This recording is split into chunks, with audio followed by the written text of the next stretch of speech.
sa mga pinakamatibay na manunulat ng bubulantang. Makinig ka, ito sa karaniwang mabilisan. Narinig mo sa bagsakan, mga dilang matutuli, mabilib ka. Napabilan na ako sa mga tinaguri ang buhawi na may dala-dala, di mo na mabilang. Na mga tugmang hinugot sa kailaliman ng kaisipan, nilapat sa papel ng mga letra. Pinakalaga ng mga inakalang, kaya naharangin bawat sinasabi ng aming bunganga. Pero tumunganga, pagkatapos mo na marinig bawat buga ng mga dilang pinagpala. Mas madulas, mas malakas, mas matatas ang aming mga pinapalo. Mas marahas, mas tumaas, mas tumigas sa paglapas, kaya umasig ay magtago. Halataso hanggang madapa mga baka sa kadiliman na aking itinidulot. Mga isipan ng mga barang pumukol na di mo na malaman kung saan ko ba ito binunot. Bawat talatang inilathala parang tanika lang gumagapos sa iyong katawan na kapalibot. Mga katagang tumali sa kaisipan at katauhan mo, ito ay siguradong nakabalot. Mga hindot, 2013, panahon ng panibagong pag-aalsa. Tangan-tangan ng panganin sa larangan ng tula ang medala ng aklat at bagong paksa. This is Kenzie, MCAG, mga magatang pinuno ng kalupitan.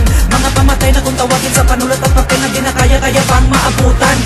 2013, panahon na ako ay sasalanta. Sa lahat ng para-para na iyong ginawa ay ako ang nabubura. Tatatapakan ka hanggang sa ikay mo wala.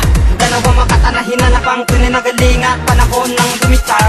Upang patunayan sa lahat na ako ang batang matatatag. At napabilang na ako sa makatapamatay na hindi mo kaya matibag. At tatagos kahit sumalag, bawat alata kong aking nilapag. At naihari na ako sa buhangin talentado na patuloy pa silong lumayag. Buhat ng aking pinuklat, ang aklat na meron pamagat.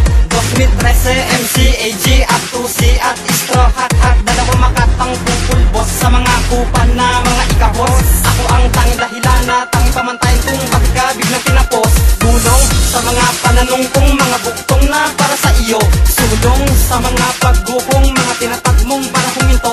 Masasama sa pagbasa at pagbasa, masasaba ang kasama sa mababa. Sa gulat, tarakas at matuloy pa